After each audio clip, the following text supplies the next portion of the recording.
Today on the AllMomDoes podcast, it is a musical and a film that has swept the nation. You know, I feel like even with all the other stuff going on in our world, I'm sure you've probably heard about a little bitty musical that came out on Disney Plus that is giving a lot of people who didn't have an opportunity to see the musical in person the chance to get to experience it right in their own living rooms. I'm so excited today to welcome Kevin Cloud because he is someone who's taken a deep dive into this whole story, into this phenomenon, and has some great thoughts for us. Kevin, thanks so much for being with me. Yeah, so happy to be here with you. So tell my listeners where you live, what the family looks like, what you guys like to do, all the stuff. Yeah, so I'm out of Kansas City, and I have 4 sons. I have two high school kids, a middle school kid, and a elementary school child. And so our family's really busy. It's a lot of chaos. Our kids play sports. My wife and I are musicians, so we do a lot of music stuff. We do a lot of sports stuff. And honestly, just trying to hang on for dear life on home, but a lot of days with 4 kids and 4 pretty active kids. I was looking at your bio, and I thought this was a really interesting collision of skill sets because you have an undergrad in fine arts and music theory, and then you went on to get your MDiv in theology. How did that come about? How did that collision of what some people might think are sort of two, not disparate, but not exactly aligned things that you typically see in an educational history, how did that happen to be? Yeah, so I've always been a creative person. I've always loved music. I play a bunch of different instruments, and music has always been a passion of mine. And when I got to school, early college year, I got really involved with this church and kind of fell in love with the church and ministry, but was already kind of on track with this music degree. But the further I got into this church community, the more I thought, man, maybe I want to go do ministry. So I actually graduated with a music degree and then went to go work as a college pastor at this church. And then from there, began a career as a church planner and planted about 4 different churches in the Kansas City area. And about halfway through that journey, I probably was working as a pastor for about 5 years before I felt like, man, I really need to get some theological training, and did a MDiv through Nazarene Theological Seminary here in Kansas City. And so, yeah, it is an interesting mix of degrees, but it's just kind of the intersection I try to live at with creativity and faith. And certainly this book that I've written and the workshops that I do now try to bring the lessons from that intersection to other people as well. Speak to me just a little bit about, back in the day, right? The hub of a lot of creative expression, a lot of artistry was the church. That can be seen expressed in the cathedrals and some of the great symphony music that we know of, that a lot of times artists were commissioned by the church to create phenomenal art. And we're in an era now, Kevin, that's not exactly always the case, or people don't know that kind of history. So bring us up to speed a little bit about the place that the arts played in the early church. And I'm not talking first century, but pretty soon thereafter, things started getting cranked up as creativity is an expression of God's creativity. And why do you think that began to wane after a while? Yeah, no, you're exactly right that much of the great art that's been produced in the history of the world has come out of the church. It's been faithful people or people that were commissioned by the church.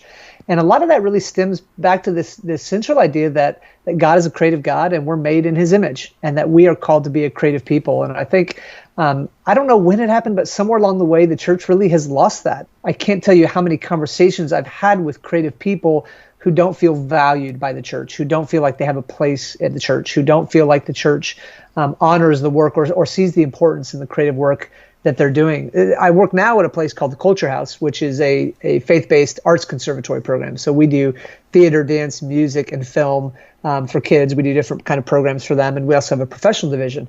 But my boss, the guy who started the Culture House, he has this saying where he talks about how so many people in his world that he's done ministry with and invested in are creative people who almost feel like they have to choose between a life of faith or a life of creativity. Yeah. And that the church just doesn't honor that intersection, and that they haven't been able to find a place in the church as artists and as creative people. And I think it's a tragedy. I think, honestly, the church has really failed many of these artists and many of these creative people by not casting vision for them and saying to them, hey, when you're doing good creative work, whether it's a musical or a painting or a movie or anything. I mean, anytime you're creating, you are doing holy and spiritual work. I love that. And you're so right. And when we do have creativity, a lot of times within our faith communities, it's almost like we require it to be super on the nose in terms of the way that it expresses the gospel or expresses God's creativity. There has to be this very, very specific line to make it show up as a faith piece.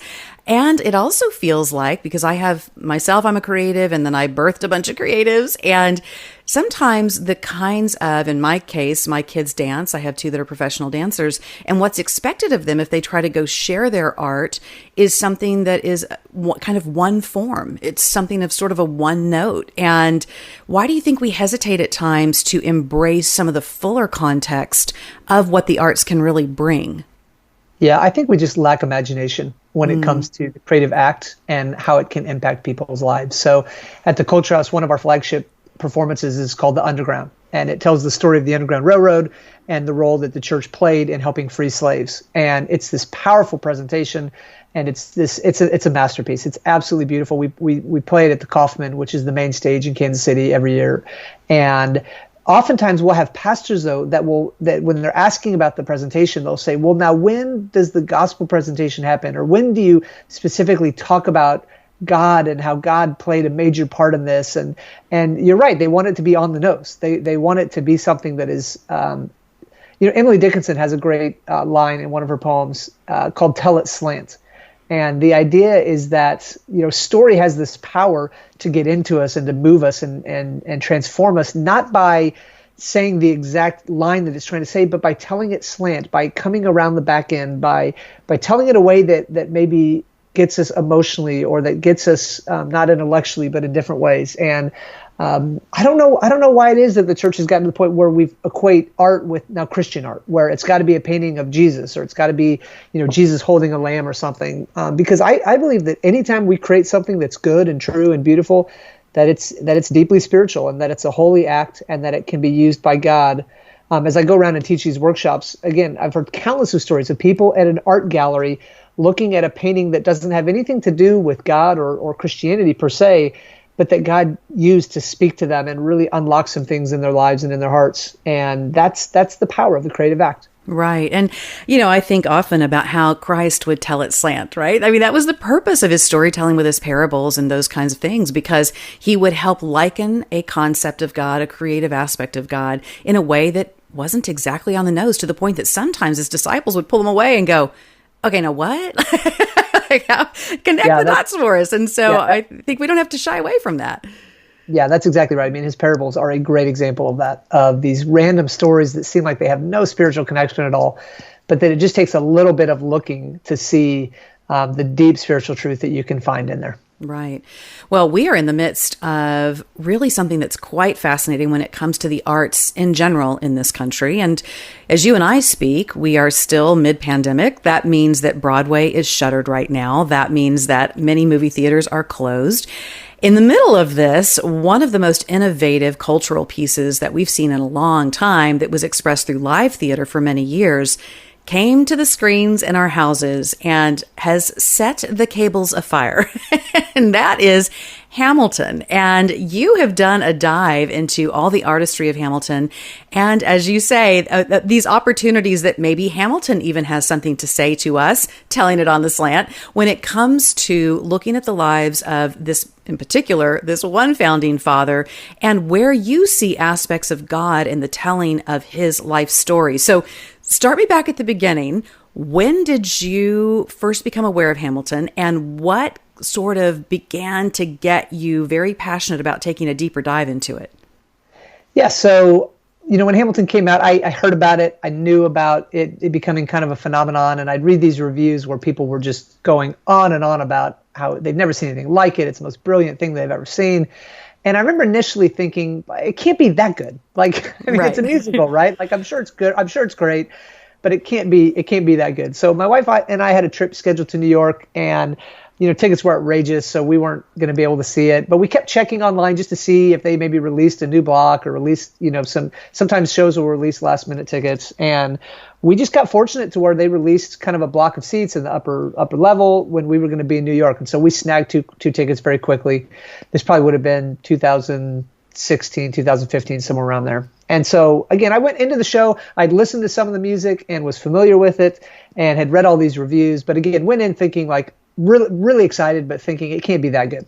And 2 hours and 40 minutes later, I just left the theater in this stunned silence. I mean, it was the most brilliant not only musical, but the most brilliant piece of art I had ever experienced. The songwriting, the storytelling, the choreography, the lighting, just every single aspect of it was absolute genius. But I left the theater not only thinking, what an amazing piece of art, but I left the theater also having experienced a profound sense of the presence of God. And in my book, I talk about how that theater became a thin place for me. The thin place comes from Celtic spirituality, and the idea is that the heavens and earth are not far away and separate. Heaven isn't way out in the outer space somewhere. It's right here among us.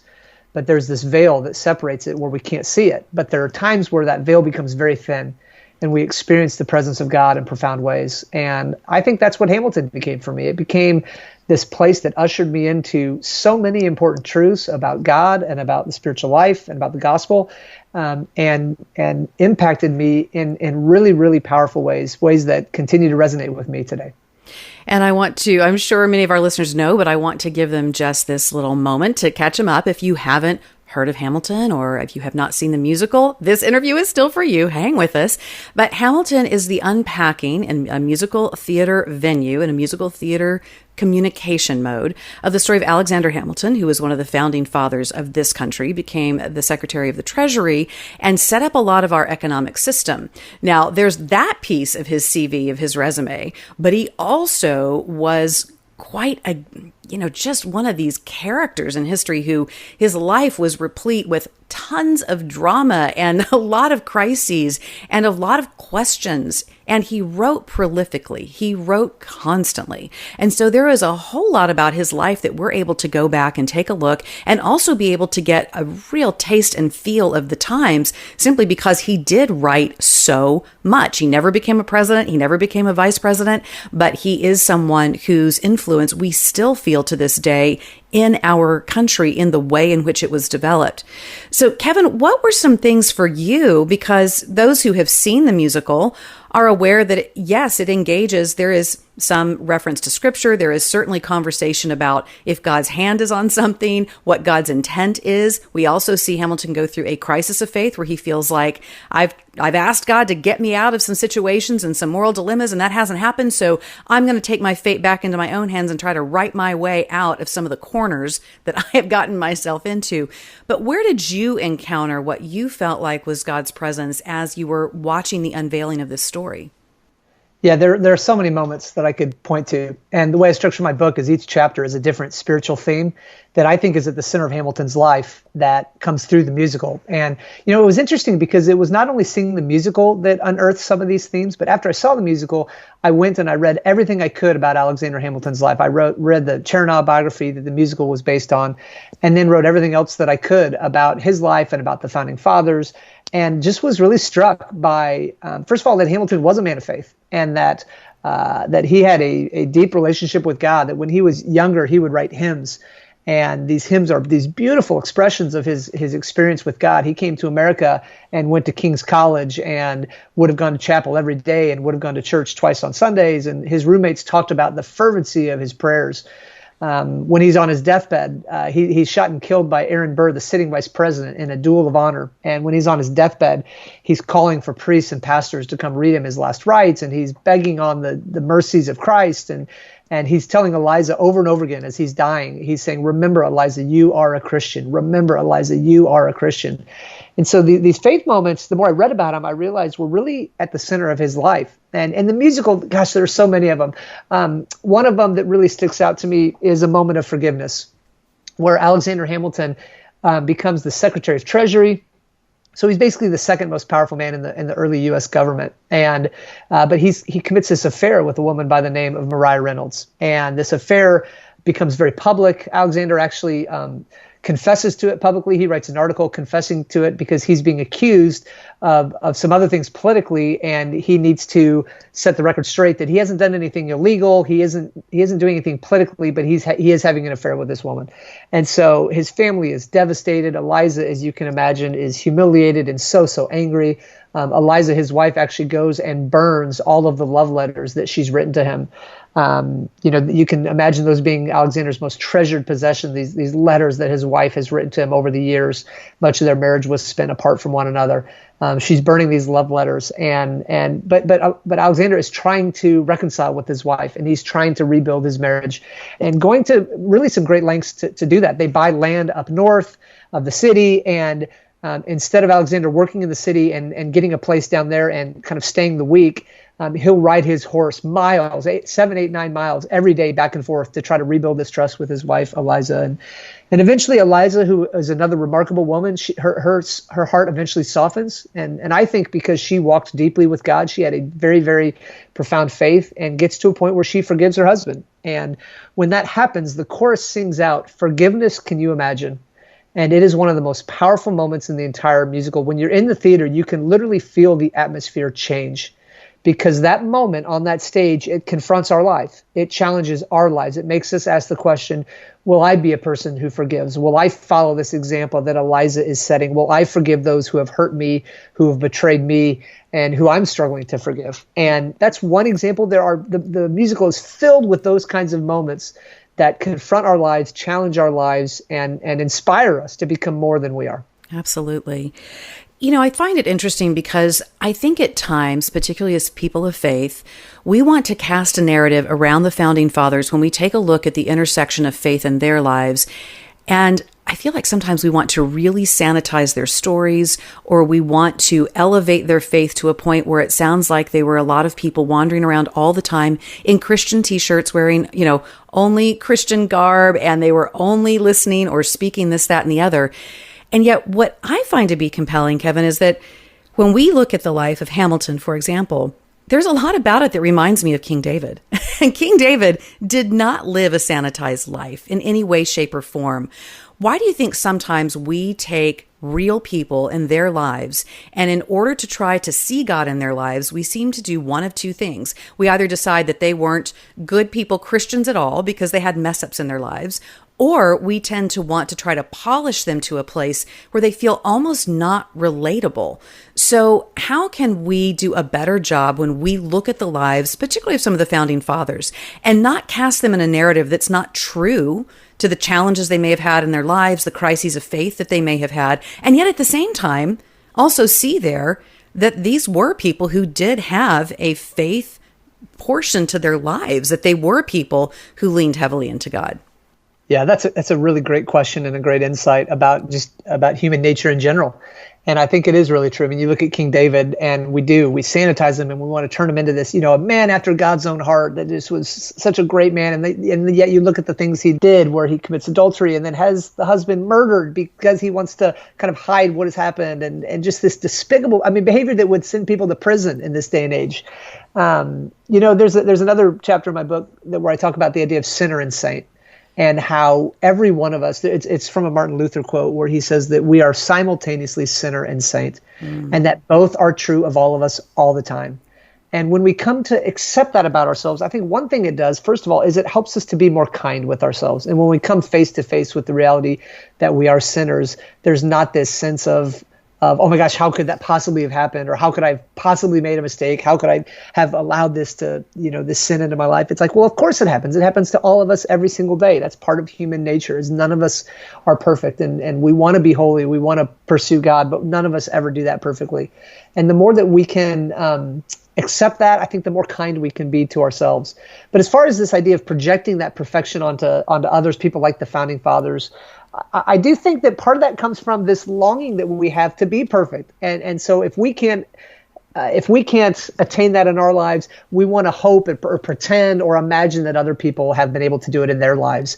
And so we do scrub out the dirty stuff out of people's lives to have models or to have examples of people that we can look up to, and that we can say, well, maybe someday I can attain that. I do think that's part of why this show is so powerful, is that Lin-Manuel Miranda has a quote where he says, there are no saints in this story.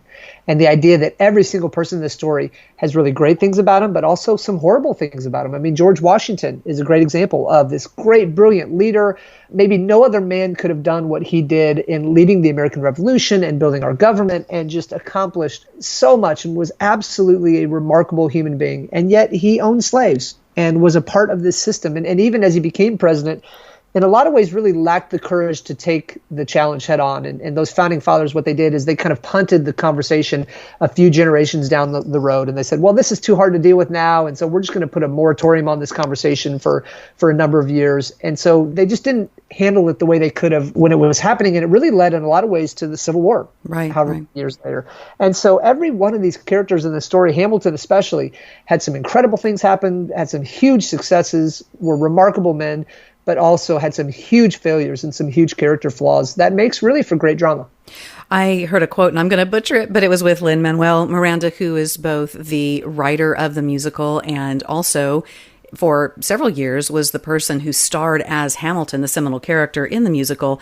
And the quote goes something along the lines of that this is a piece of work about extremely imperfect people who did not create a perfect society, in many ways created an imperfect society. And yet it was with the kind of aspirations for what could be. And we have to look at it through that filter. And if we don't, we're going to find ourselves disappointed when we discover certain other things about their lives. And we could miss the moment about what it can speak into our today if we expect these particular people in history to have conducted their lives perfectly. They had some very egregious things that they did. And yet the notion of people being governed by the people was a high enough ideal that we have to accept their flaws and at the same time understand what they were striving for.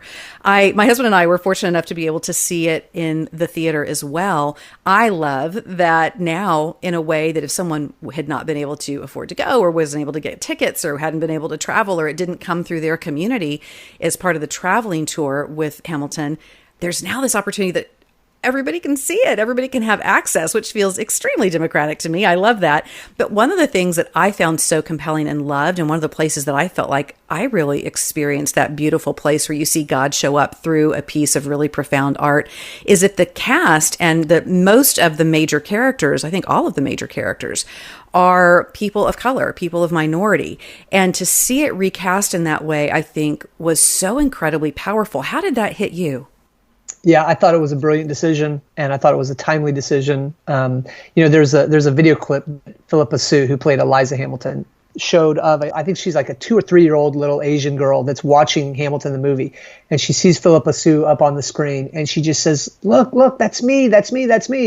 Philippa put out a tweet saying, like, this idea of representation is so important, where people of color can see folks like them up on the stage and imagine themselves up there and have all kinds of new possibilities come up. Daveed Diggs, who was Jefferson in the original Hamilton cast, he had a great quote where he said, man, he grew up in Oakland, and he said, if I would have seen Hamilton as a young kid in Oakland, and I would have seen actors of color playing Washington, Hamilton, Jefferson, he said, I think a lot of things that I never would have thought were possible could have become possible for me. And it just shows how important representation is. And I think in a lot of ways, it also brings texture and context to the story, where you have this story that's obviously about a bunch of old white men who did own slaves and who did horrible things to people of color, and then you're changing that narrative around and bringing people of color into those roles, and it just brings texture, it brings the conversation to the forefront in some really important ways.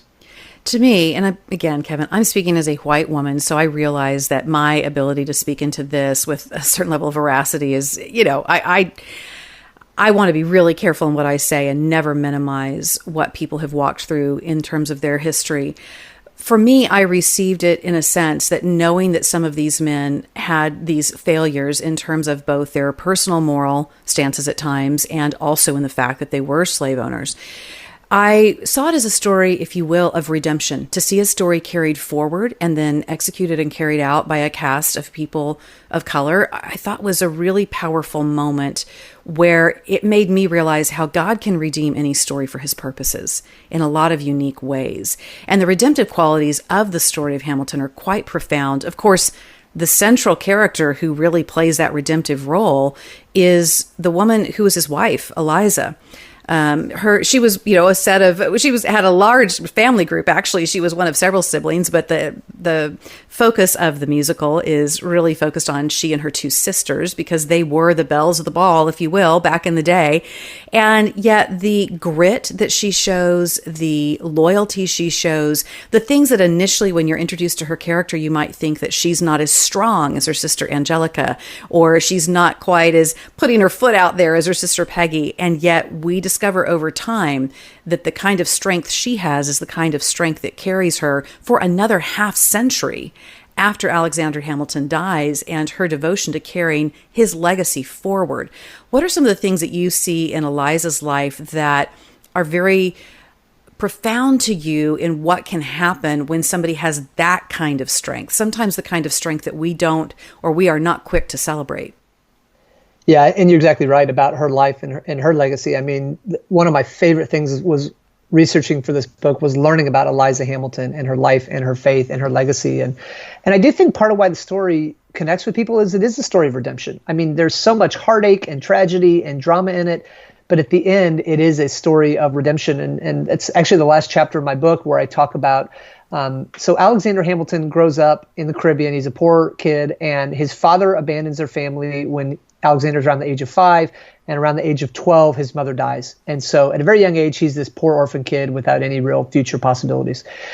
He makes it to America by a very strange set of circumstances. Basically what happens is a hurricane devastates the island that he's living in, and he writes a letter to a family member about this hurricane and publishes it. And these businessmen read the letter and they see this obvious intellectual potential in this young author.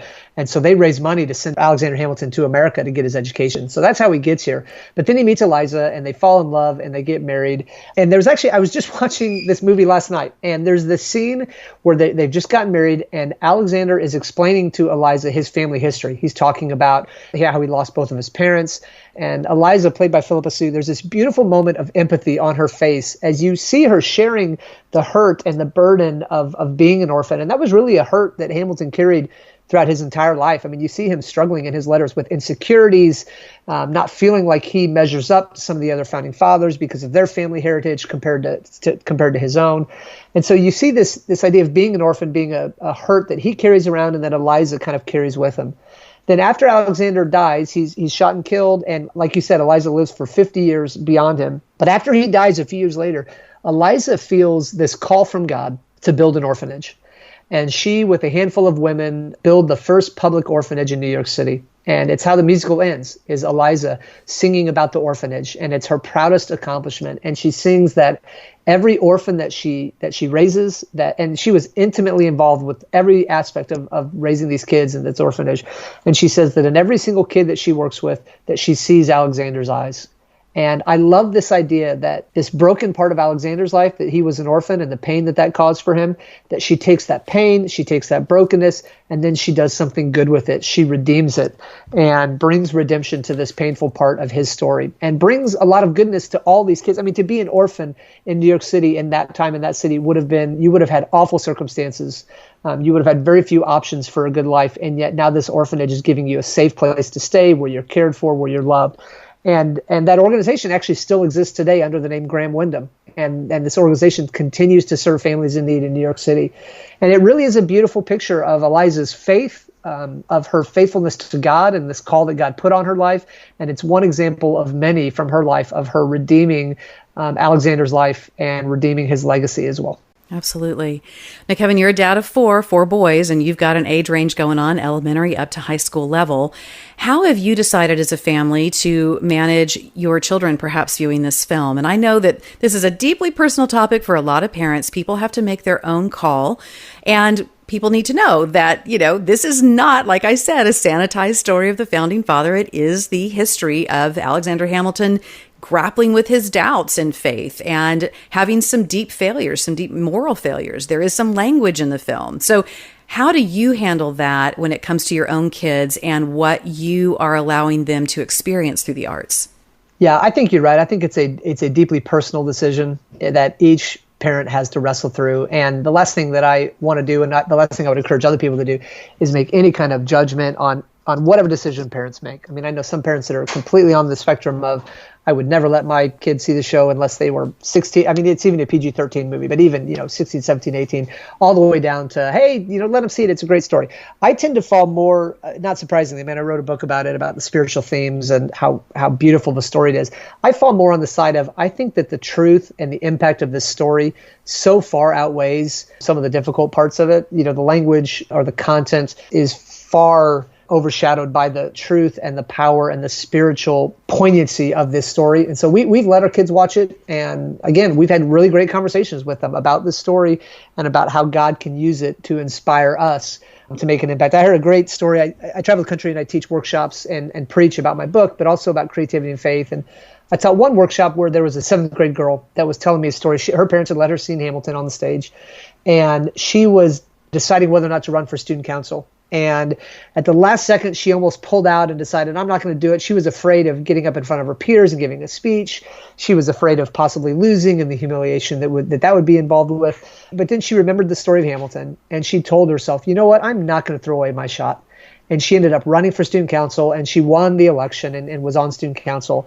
And it was so cool to hear this girl tell this story, and for me to remind her, you know what, if every time you're faced with fear or insecurity or doubt, every time, if you tell yourself, I am not going to throw away my shot, and I'm going to step into that fear and step into that insecurity and not let it paralyze me, it will absolutely change the course of your life. And that all happened because some parents decided, you know what, yeah, there's some language, there's some course material, but I think the overall themes of this story are more important than a few cuss words or some course material. And I think that's one example of many of how this story is radically changing and transforming people's lives. Absolutely. And of course, supporting parents in whatever decision they make. But our family very much hinged like yours, Kevin. We have had phenomenal conversations, and our youngers have seen it as well. And I just think that it's such a great jumping off spot for so many themes and so many great conversations when it comes to the genesis of this country, along with the faith component that we see the founding fathers grapple with and struggle with, and the things that they based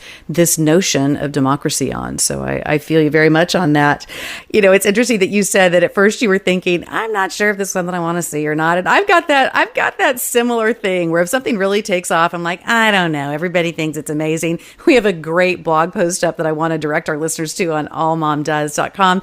And that comes from Rebecca, our content coordinator, because she kind of drug her feet and was like, I'm not sure if I want to see this or not. So you'll have to go over there and check out her blog post where she talks about when she saw Hamilton for the first time, when it came to film, and what her response was. It's pretty funny. So Kevin, the book is called God and Hamilton: Spiritual Themes from the Life of Alexander Hamilton and the Broadway Musical He Inspired. And listeners, be sure and go to the show notes that Rebecca puts together each and every week, because we'll have all kinds of links and more information for you on Kevin and where you can find out about all the good things he's doing. Also, remember to text the word podcast to 89419. That's podcast to 89419, where you'll be getting updates on the podcast. And be sure and check out AllMomDoes.com as the blog post site, and also on the socials, AllMomDoes. I'd love to connect with you too. I'm Julie Lyles Carr on all the places social, particularly Instagram. I tend to hang out there quite a bit. A big thank you to Rebecca, our content coordinator, and Donna. She is in charge of production. She gets this out each and every week.